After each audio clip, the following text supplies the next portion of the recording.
Quando que acontece a venda? Então, algumas hipóteses. Primeiro, erramos. Cara, analisei mal, fiz um movimento incorreto, às vezes fui levado a comprar, inclusive por causa de dividendos, e acabou que a ação era uma pegadinha. Por exemplo, como aconteceu na Oi. Bart já teve Oi, vocês sabiam disso? Não. Em 2012, na época em que era ainda uma das campeãs nacionais, em que se acreditava muito... Pesquisem, campeãs nacionais. Vejam quem eram as campeãs nacionais. Oi, JBS, Clube das Empreiteiras, Grupo X. Todas elas deram muito certo, inclusive. E a Oi, na época...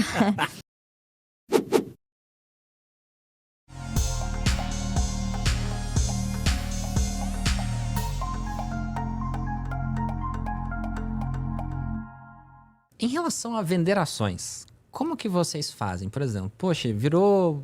Quando que...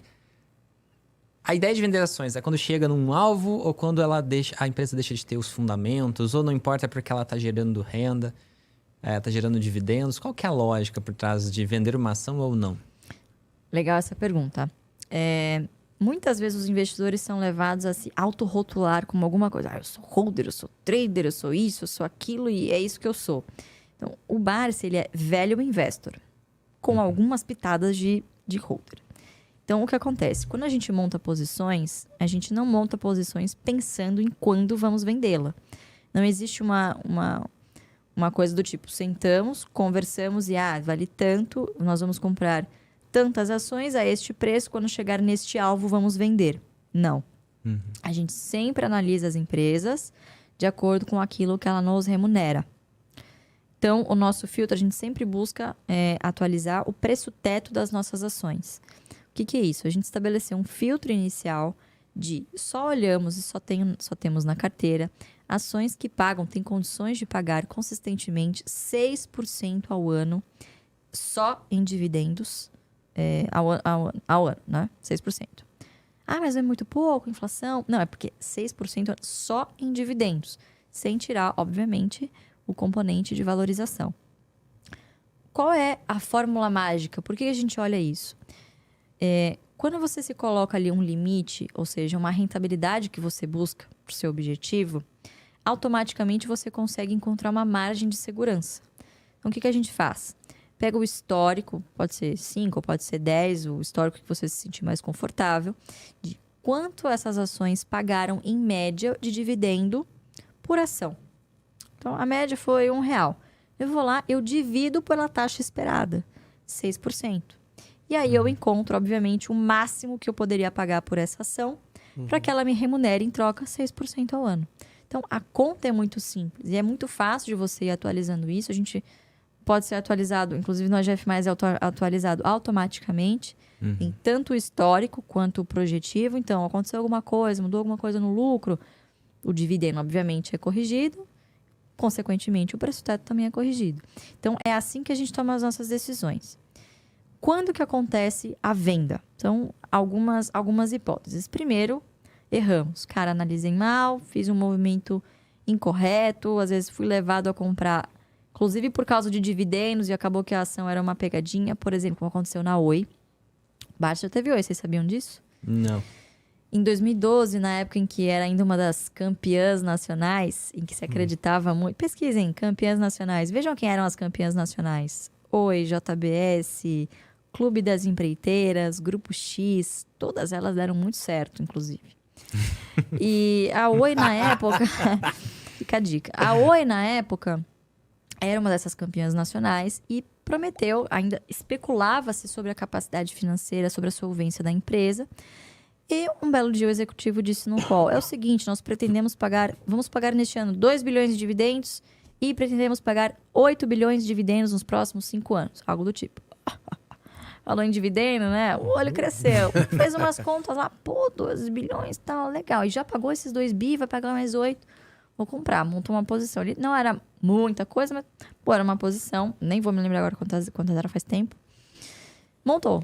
E aí, cara, o negócio não estava cheirando muito bem. Eu acho que começamos a perceber que era mentira. Era mentira e o cara, na verdade, estava usando o caixa, distribuindo todo o caixa restante. Meu Deus. Para desovar mesmo as coisas boas da empresa. Tá? Alguma tempestade estava por vir. E aí, por algum motivo, em 2014, a ação sofreu um repique bem forte. E meu pai falou, não, agora é hora de vender. Eu vou vender, se desfez e assumiu um erro. Então, assuma os seus erros. Não fique colocando dinheiro bom numa empresa que você já sabe que quer sair. Então, às vezes, o cara fica na esperança de, pô, vai fazendo preço médio, preço médio, preço médio, preço médio. E ele deixa de aportar naquelas empresas que dariam bons resultados, que é o feijão, de novo, o feijão com arroz, né? Isso eu tô dizendo para boa parte dos investidores. Para o Barsi não se aplica porque para ele 20 milhões é dinheiro da pinga, então... né? Mas você acha que ele foi enganado? Até porque telecomunicações faz parte do BEST, né? Então, exatamente. Telemar que é Oi, na real, né? Telemar, Sim. que era uma estatal, né? A Sem Oi. dúvida. Mas acho o único motivo que levou ele a colocar esse papel pela primeira vez na carteira, foi esse dividendo. Sim. O que a gente olha sempre não é esse dividendo extraordinário, essa empresa tem capacidade de continuar pagando isso? Entendi. Porque eu não tô olhando para daqui 5 anos, eu tô olhando para daqui 20, 30. Pô, eu preciso de empresas que me deem essa estabilidade, que tenham essa coisa previsível. Entendi. A Oi não tinha na época. Então era um negócio meio que queimando as coisas, né? Queimando caixa. Então, foi um erro. Então, admitir erros é muito importante. E às vezes, quando você assume os seus erros rápido, você evita grandes perdas e grandes traumas também. 2, perda de fundamento. E isso, às vezes, não é tão óbvio. O Trapar foi um caso desse. Era uma ação que a gente tinha há muito tempo na carteira. Inclusive, foi a minha primeira ação. Então, tinha um elo afetivo, né? Que é difícil, às vezes, de você se desvincular. Verdade. Então, a minha primeira ação da carteira...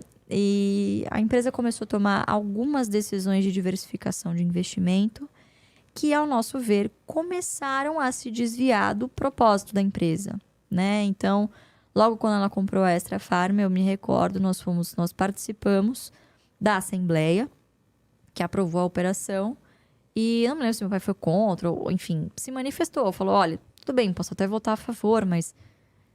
tem certeza? Poxa, varejo de farmácias, né? Eu converso com o pessoal da Raia Drogasil.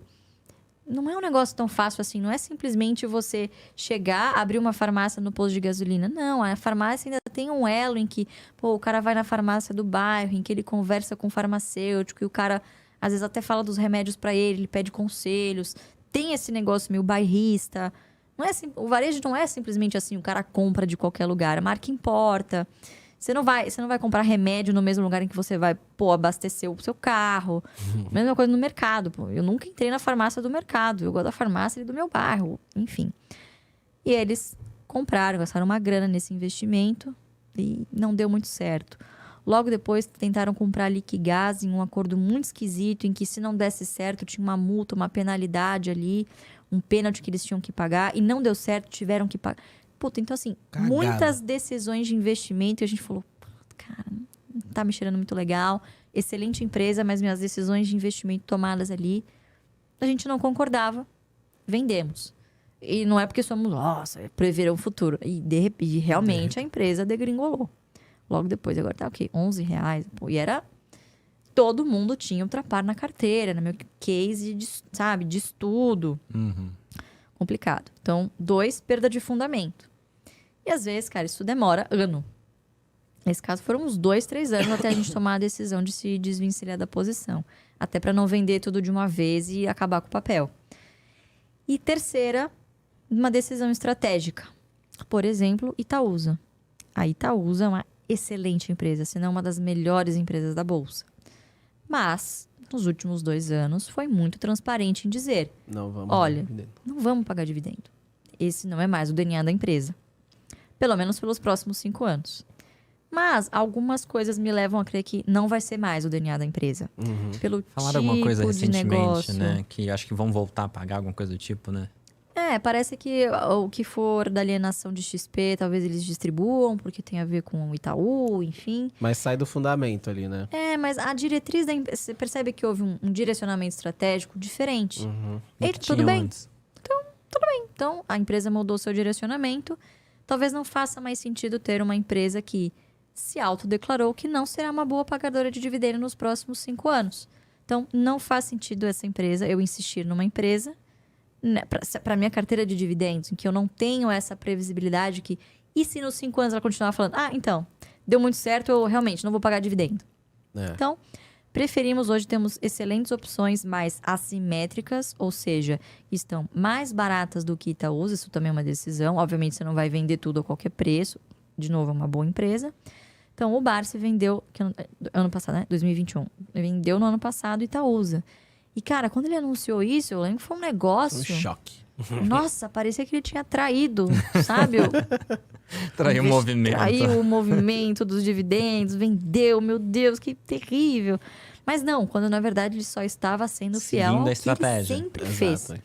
Então, eu acho que essas são as 3 grandes situações em que você pode se encontrar assim e tem que vender. Paciência, mas de novo, isso é exceção. Pra gente não existe o rebalanceamento do tipo você vender ativamente as suas ações apenas porque elas subiram muito, porque chegaram no preço-alvo. Não, isso não existe. Então, por vezes, o nosso portfólio fica extremamente concentrado em uma ação ou em um setor, mas isso muda muito rapidamente. Então, vou dar um exemplo. Eu comprei por muito tempo BB Seguridade. O setor estava passando por um momento muito delicado e houve uma oportunidade de preço. Cara, comprei o que eu pude, mas assim, peguei a faca caindo. Comecei dos 26, sei lá, 28 reais.